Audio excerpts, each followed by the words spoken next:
there are still many there. There are many. I believe that those people, they said that they are deep. When you begin to hide yourself from the business I'm doing, how to keep business, like customer business, receipts.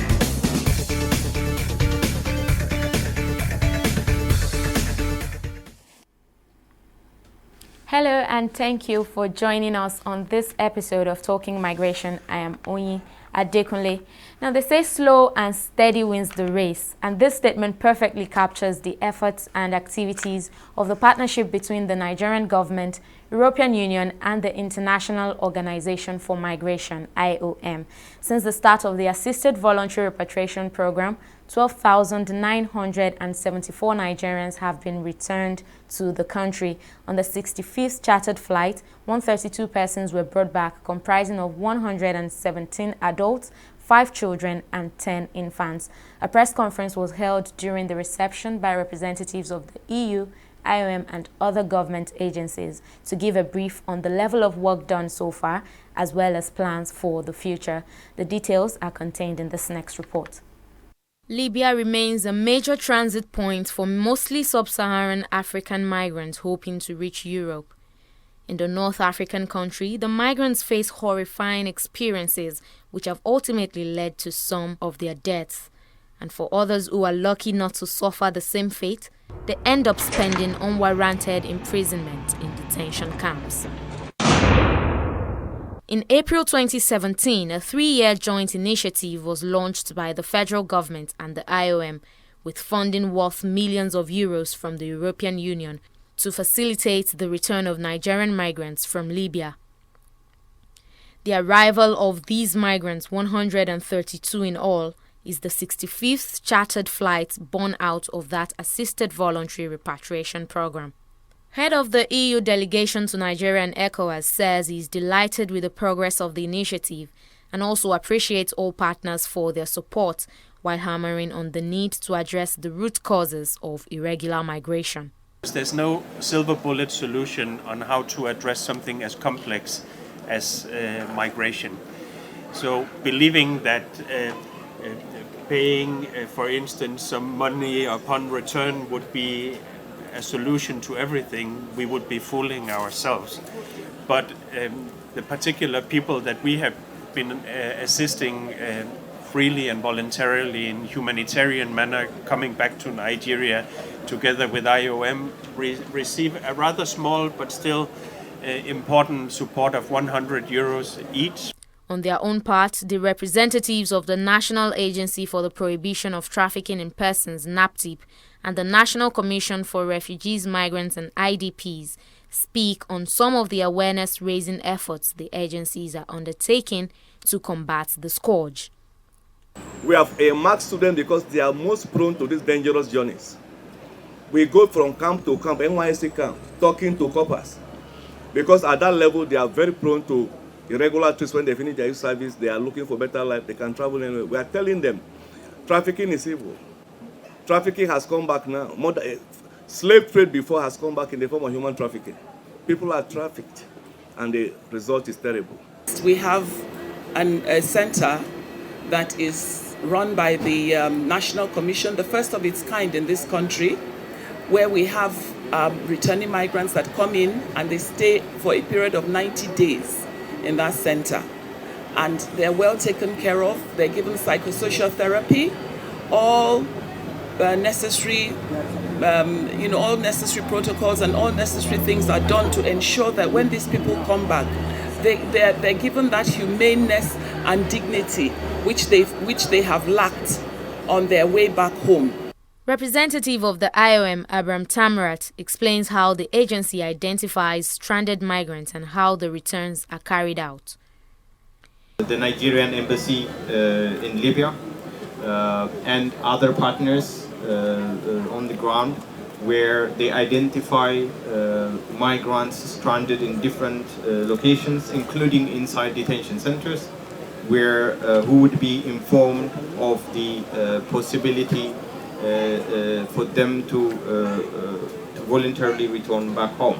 Tamarat also goes further to give an update of the number of Nigerians still left in the North African country. Out of the total number of migrants that are there, 10% of them are Nigerians, which would give us an estimate figure of around 63,000 Nigerians being there.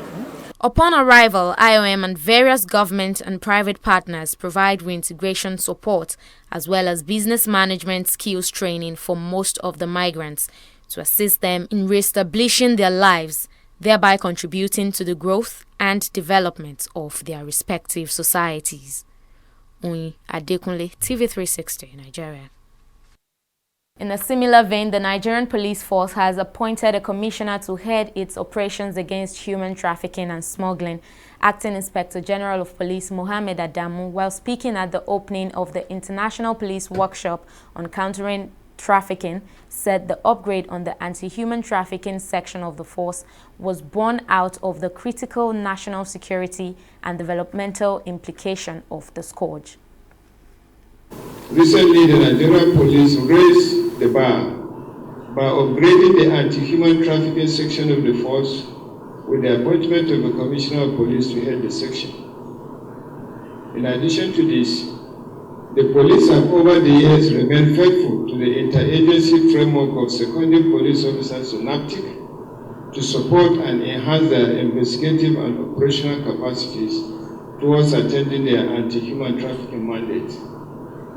I can assure that this initiative shall be sustained under my leadership as the Inspector General of Police. We continue to deploy our unique intelligence and operational assets and draw on my strong network with Interpol to support this initiative, just as I will also engage with international agencies and foreign development partners towards achieving the goal of addressing the transnational crime of human trafficking and migrant smuggling. Well, that decision by the police comes barely a week after the Director General of the National Agency for the Prohibition of Trafficking in Persons, NAPTIP, Julie Okadonli, raised an alarm over new tricks employed by human traffickers. Okadonli urged security operatives to be on the lookout for orphanages. She said there's a lot of orphanage trafficking going on, but a lot of people don't know, adding that some traffickers actually kidnap children from the local communities on the streets and put them in orphanages. She further urged all stakeholders to be vigilant as they go about their duties. In Malta, armed forces have recaptured a merchant vessel that was allegedly hijacked by migrants rescued off the coast of Libya. There were 108 migrants aboard the vessel, comprising of 77 men, 19 women, and 12 children. They had been rescued by the ship but reportedly hijacked it after being told they were to be returned to Libya. They are said to have told the captain to head north towards Europe instead. According to government sources, 5 of the migrants have been arrested, accused of forcing the captain of the oil tanker to cede control through coercive action and ordering it to alter its course. Let's now go on a short break. When we return, I'll be discussing with my guest in the studio. Please stay tuned.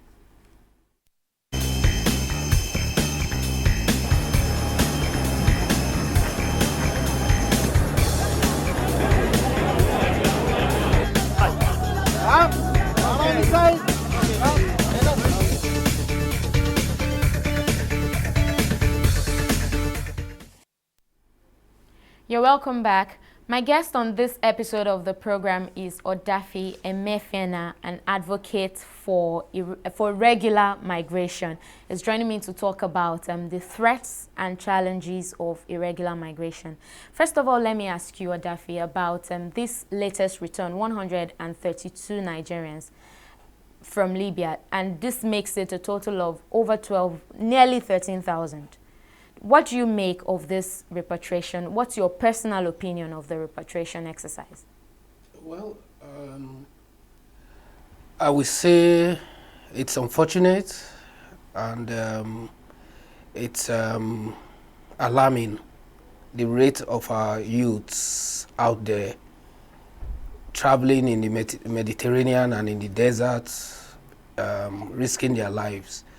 However, I mean, it is the duty of so many agencies, countries to protect their borders. So I will say it's a welcome idea for them to be brought back. If you want to do something, you do it right. There are right channels to go to any country.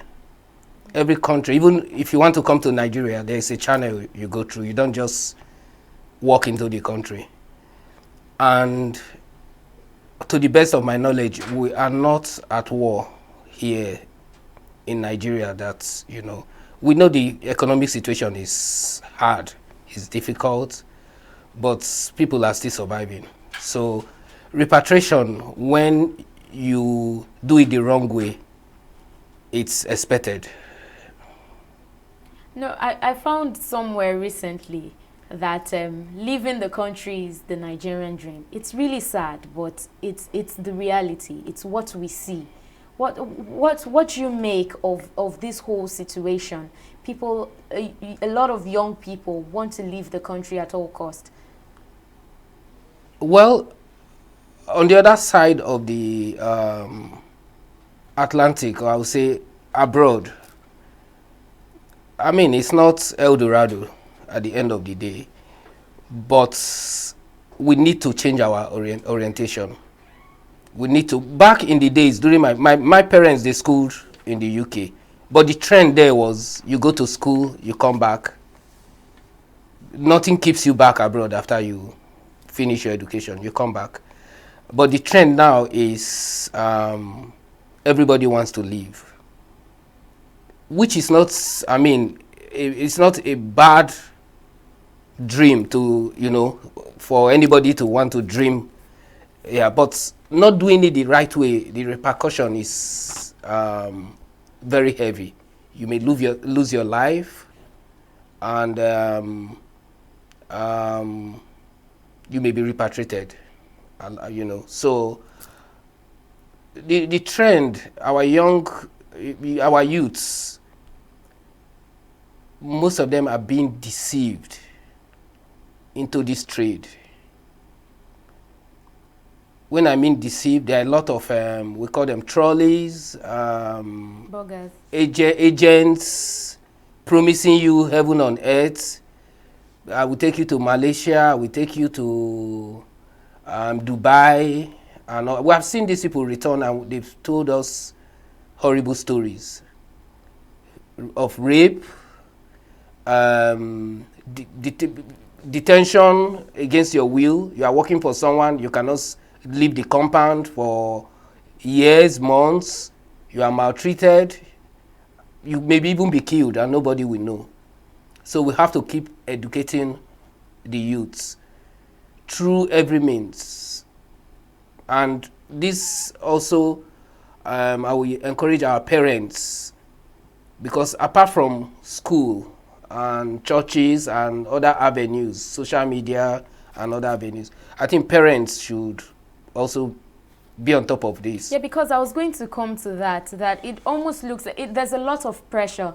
Like you finish school, I'm just talking from another angle now. So some people finish school and the next thing is you're looking at your mates, they're abroad, you want to be like them, and there's pressure from the home front to look at your mates, they're doing better. Why don't you just try and leave the country too, if at least things may be better for you and better for the family? There's no harm in leaving the country. I always say that. It's how you go about it.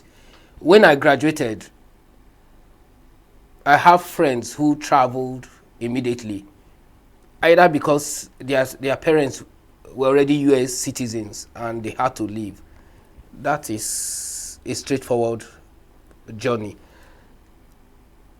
Personally, when I graduated, I looked for jobs here and there, and before I decided to further my education.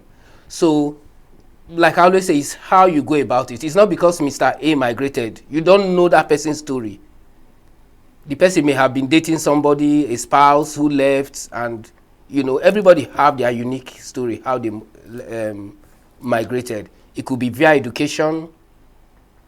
It could be via scholarship. There are so many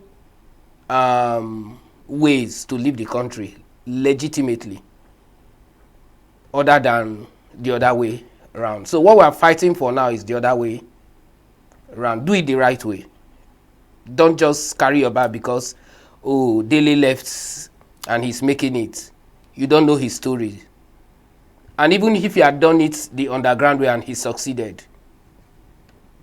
it doesn't make it, like some countries now, they've started, in the US, they kind of, they are now checking a lot of stuff. If you didn't come in the right way, then obviously they may even strip you of how, your papers, and if you don't do it the right way. So it's better to always do it the right way.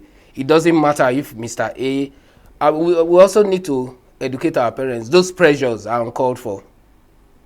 They are uncalled for. You are only putting the person under duress to put their lives in danger.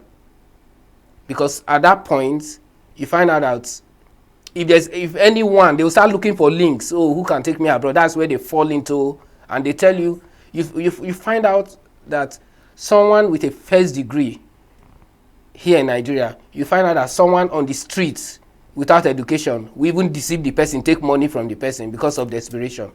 On a good day, these people, they are not on the same intellectual level. But it happens here all the time. You talk to, I have someone who just lost close to 3 million naira. I said, you are so educated for this. And the person that took this money is a complete illiterate who is promising heaven and earth on the other side of, and I said, the person promising you this thing, have you assessed the person and all that stuff, So we shouldn't bow to such pressures, family pressures. That's just my own take. Just do it the right way. There are a lot of informations online. This aspect that you've talked about is just one of many. Yeah. That's for somebody that has been deceived. But what about people? There are a lot of scams going on now, and we cannot but notice the issue of marriage. People try to get married to citizens to get their papers. There are just a lot of things going on now. There are a lot of things going on, and it's unfortunate because if our country, the government is really doing what they are supposed to do, I'm sure this it wouldn't have gotten to this point. It's alarming at this point where several countries at the moment are protecting their borders. They are almost locking up, trying to tighten their borders. So if you permit me to say,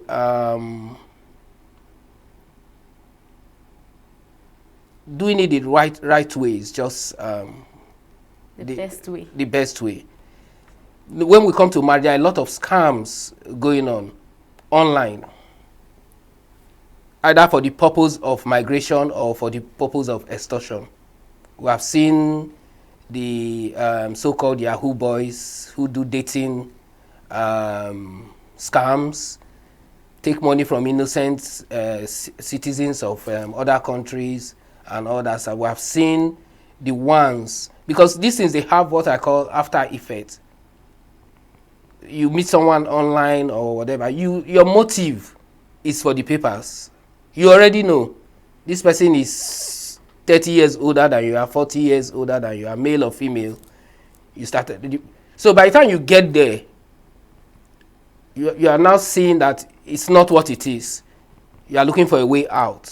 It has worked for some people, but at the end of the day, there are also repercussions to these things.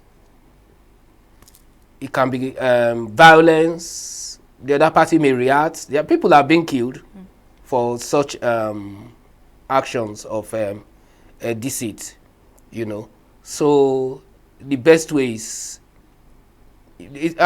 people, don't get me wrong, you also meet people genuinely online and you fall in love and it works out, basically. But of course, we know that of course, we're Africans. When you see a 20-year-old boy romancing a 79-year-old lady, we know what is at stake there. We know what is at stake. We are not, however you look at it, So, but I don't in that area. I don't think there is much the government can do. We don't control. The government will not control individual lives on how they are going to, Just live their lives. Live their lives, basically. Yeah, you talked about border security earlier, and then that leads me to this question. The EU does a lot about border security, particularly in recent years. We've seen them tighten border control. Do you think that these measures may be opening up channels for more illegalities? Well, yes. First of all, you cannot deprive them their right to secure their borders. It is their right. It is the right of every government to secure its borders from illegal migration or any other aggression they think. And if you check most of these countries, there are a lot of social vices and pressure on their facilities out there from illegal migration. You see a lot of people, they migrate illegally, they have to use hospitals, they have to, some of them rob, commit crimes and all that. So these things, the numbers, they have a system that works. They see when the numbers trend up, and when it's at certain stage, they have to act. So at this point, they are acting out of their results from illegal migration. So they have a right to protect their borders. Now, we have so many organizations here in Nigeria, for example, or in Africa, both international and local organizations, trying to sensitize people about the tricks used by traffickers and all that. But the more we do these things, they are not sleeping. They devise other means. So the thing is, we need to keep the pressure. With time, it's going to eradicate. It's going to take time. It will get to its peaks and it's going to come down. This present government, I think they are trying as much as possible to diversify the economy from our usual oil and to encourage entrepreneurship. Informal sectors. Yeah, and all that stuff. So with that, I know when it gets to its peak, it's going to come down. There will be a time where you are not able to access most of these countries with the method they are using. And a lot of people are going to, there are consequences. There are a lot of people are going to jail for trafficking at the moment, both abroad and here. I read of a lady, a Benin lady or Ishan or somewhere in the UK, a nurse that was trafficking, and she was sent to jail recently. Yeah, so there are consequences that comes with it. Over there, here, I don't know how many people, how the cases are being handled. Because I can tell you, for one, that NAPTIP tries as much as possible to secure convictions, and they get through with it. Okay. At least from personal, from my encounter and interactions with them. Okay. Okay, that's good. I mean. So lastly, let me ask you, a lot is being said about irregular migration. It's almost in the faces of people. And this may even want to prompt people to say, okay, let's even see what these people are talking about. But not much is said about ways to migrate legally. So I know you've touched on it before, but can you just reiterate ways to properly travel or leave the country? First of all, you must have a motive before you leave a country. What is taking you out of your country? Is it a job? Is it family? Is it education? You know, so whatever it is, for the country you are going to, there is a process there. And most of this information, because the migration trend now is even very crazy. You find people who wants to access Europe, they are going to Libya. If I'm educated and I know I want to go to France, for example, to either school, work, or whatever purpose it is, why, if I'm doing it the right way, I shouldn't be going to Libya first. I should go online or walk into their embassy to get more information. Oh, I have a master's, I want to go and do a master's degree. They will tell you, give you all the information, scholarship, and whatever. And if it's not the right place for you, you still keep looking at the right destination, basically. So I would say it depends on what is taking you out of the country. in recent, I have a friend who lives somewhere in the US. In his own case, he's a physiotherapist. They came here to recruit him. You understand what I'm saying? So, for him, his job is, I mean, he passed the exam and everything, and they came here, recruited him, and he migrated with his family. So that is a legal migration. He's not going to have any issues because he already has a job. So the purpose of your migration is very important. Why do you want to migrate? So you can see from this, I will classify migration like those who are educated or professionals. If your trade is needed out there, they search for you, or you search and make yourself available. That okay, I can do this. I mean, you go through the process and all that stuff. Thank you very much, Odafi Emefiena, for being a part of the program today. You're and that's welcome. all we can take on talking on this episode of Talking Migration. Many thanks for keeping it a date with us. Till I see you again next time, I am Oyin Adekunle. Bye for now.